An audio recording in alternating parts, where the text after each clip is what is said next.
Sorry.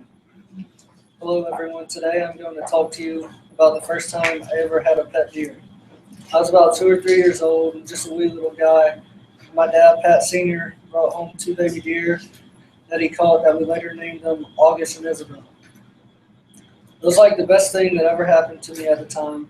Before school I would go outside and play with them, then after school I would go home and resume play from earlier that morning.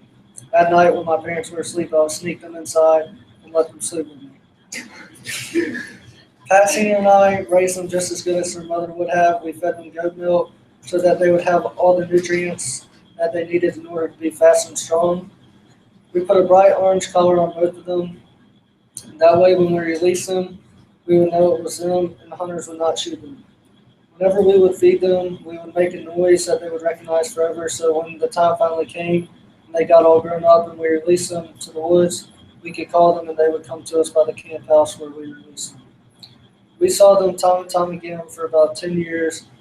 We would loosen up their collars each time we saw them. That way, the bigger they got, the collar wouldn't choke them. Recently, we haven't seen them at all, but they will always be remembered by me. A few years go by since we released them, and Isabel was nowhere to be found, but August stayed close around the camp house. It was late summer, and Pat Sr. was on the tractor bush hogging and cleaning up the place when he saw a deer with a bright orange collar jump up out of the grass. That deer was August. We walked to where we saw her get up, and sure enough, there was a fawn laying there. So not only did we get to see August and raise her, but we also got to raise one of her babies too, who we later named Augustine. We raised her the same way as we raised her mother and saw her for multiple years. My favorite story of Augustine is where we were having a New Year's party at the hunting camp, and we had all the doors open in the camp house, and everybody was talking and having a good time, and out of nowhere, she just decided to pop in and say, hey, I guess. She walked right through the middle of the camp house during the party and became the center of attention. We have seen her a few times since, but haven't recently. And last but not least, 2 summers ago, we caught a little baby buck. We knew when you catch a baby buck, you can raise him and do all the stuff you want, but when you release them to the woods, it will not matter. You can't put a collar on them because during the rut, their neck swells up and gets bigger.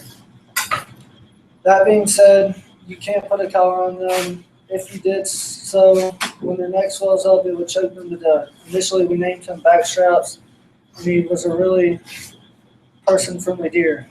I brought a group of people from school that were at my house one night to see him. They all loved him and thought it was really awesome that we had a pet deer.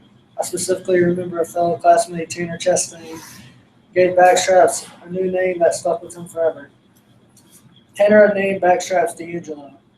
The name D'Angelo represents the speed and agility he would need to survive in the wilderness, quoted by Tanner.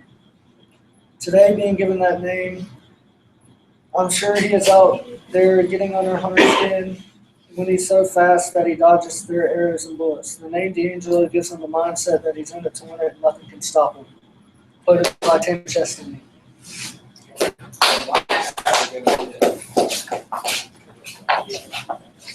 Thank you.